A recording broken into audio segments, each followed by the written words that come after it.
Ketemu lagi sama pendeta, dengar curhatmu. Kali ini kita mau menguatkan teman-teman semua yang punya masalah dan pergumulan.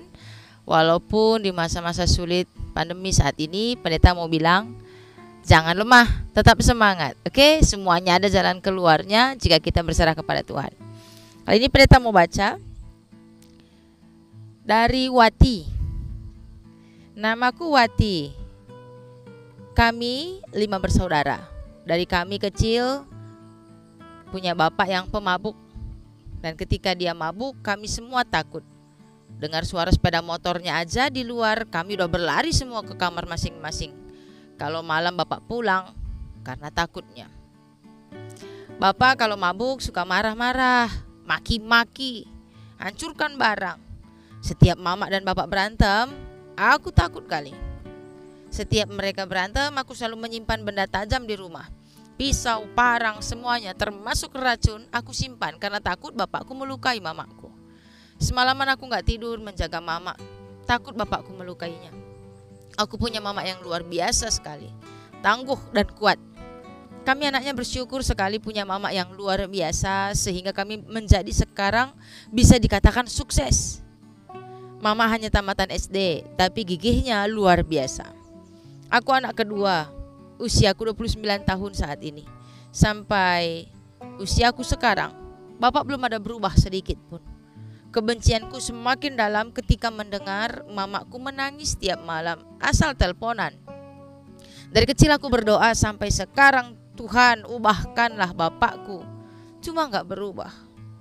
Karena kebencianku ke dia, aku berdoa, kapan ya kamu kasih teguran keras bapakku Tuhan, biar dia berubah dekat sama Tuhan. Buat teman-teman semua, sayangilah mama kalian semua. Karena kami seperti ini berkat gigihnya mama kami. Dan ketika kalian merasakan kejadian yang seperti keluarga kami ini, jangan lari dari jalan Tuhan. Rajin dan giat buat mama kalian senang. Karena pesan mamaku selalu, ketika kalian sukses, di situ aku menang nakku. Buat laki-laki atau orang tua dimanapun, jangan ada lagi kejadian ini.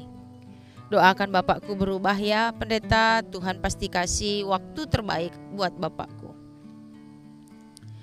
Ini juga yang membuatku selalu menyakiti laki-laki. Dan ada akhirnya begini, gak mau lagi atau takut untuk menikah. Semangat buat Kak Pendeta dan Abang Pendeta, sehat selalu. Semoga Tuhan kasih jawaban yang tepat buat semuanya Kak Pendeta. Karena ulahku sendiri, aku jadi bingung memilih lelaki yang mana yang tepat di antara semua. Bujur Kak Pendeta. Oke. Untuk Wati, ya memang terkadang berat ya. Mungkin kalau bisa memilih, kita pasti kadang milih, maunya milih bapaknya jangan yang ini deh, coret diganti yang ini aja. Yang ini kapan berubahnya, udah capek. Kasihan mama nangis mulu. Kadang memang sih kesel juga ya, tapi pas yang kamu bilang, Tuhan pasti berikan jawaban yang tepat untuk kapanpun dan dimanapun. Hanya untuk Wati, tetap kuatkan mama kita. Terkadang saat kita lelah, hati kita pun hancur, remuk, redam, kita tuh ceritanya ke mama aja, mama gini loh mak, gini loh mak, gini loh mak, gitu loh. Tapi tahu nggak kita, terkadang mama kita ini juga kan ada sesaknya juga di dalam. Dia kadang mikir gini, nanti kalau aku ceritain sama anakku, nanti dia ikut stres. Udahlah, mendingan gak usah cerita sama dia lah. Suami gak bisa diajak cerita, jadi dia memendam ceritanya sendiri. Dia memendam emosinya sendiri. Jangan-jangan ini yang buat semua para mama-mama cepat tua ya. Karena semua masalahnya dia pendam sendiri. Cerita ke suami nanti kena marah. Cerita ke anak gak mau tahu atau nanti dia makin stres. Untuk kita semua, seperti yang Wati bilang, ayo sekarang kita sayangi mama kita. Kita berikan kekuatan untuk dia. Karena apapun ceritanya, dia adalah orang tua yang umurnya semakin bertambah, yang umurnya juga semakin menua dan semakin lelah untuk menanggung semuanya. Terkadang anak saja yang cerita sama mama, terkadang kita tidak mau mendengar apa cerita mama.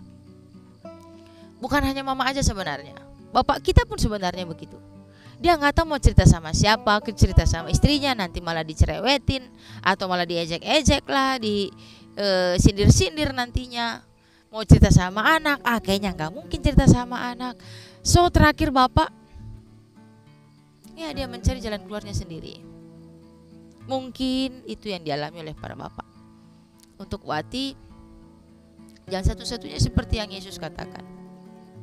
Coba maafkan dia. Dan coba juga mendekat kepada dia. Kalau bisa, jadikan dia teman, sahabat. Coba dengarkan dia.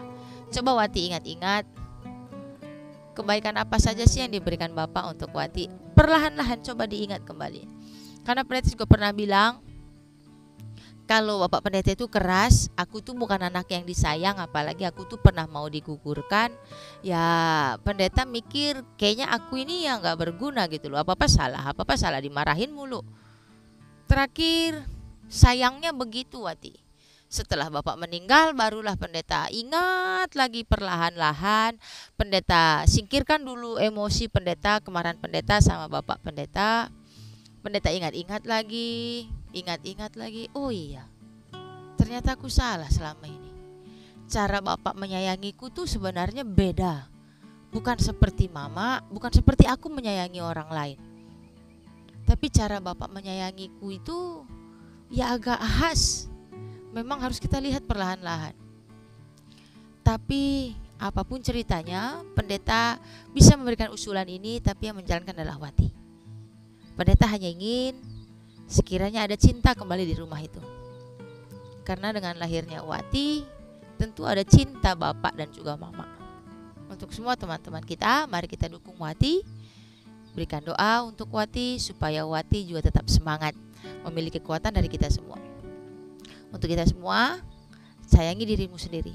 Kamu tidak akan pernah mencintai orang lain kalau kamu tidak mencintai dirimu sendiri. Kamu tidak akan pernah bisa memaafkan orang lain sebelum kamu bisa memaafkan dirimu sendiri. Pendeta minta dukung channel ini, karena dengan kalian memberikan subscribe, kalian nge-like, lalu men-share video ini, kalian membantu pendeta untuk memberikan semangat bahwa masih banyak yang jauh di sana yang bisa kita jangkau dengan channel ini. Sehingga mereka punya teman, mereka punya komunitas, mereka tahu kalau mereka itu memiliki kesusahannya sendiri, tidak seperti kesusahan yang lain. Atau mungkin kesusahannya bukanlah kesusahan yang berat jika dibandingkan dengan kesusahan yang lain. So dengan begitu, mari kita saling membantu teman-teman kita, siapapun yang tidak kita kenal sekalipun, tapi setidaknya doa kita ada bersama mereka. Dan setelah kalian subscribe video ini, kalian akan mendengarkan dan menerima berbagai macam channel yang lainnya yang sudah ada di YouTube Pendeta ini. Terima kasih untuk segalanya. Terima kasih untuk kesetiaannya. Tuhan berkati dan sampai jumpa di acara Pendeta Dengar Curhatmu. Tetap semangat.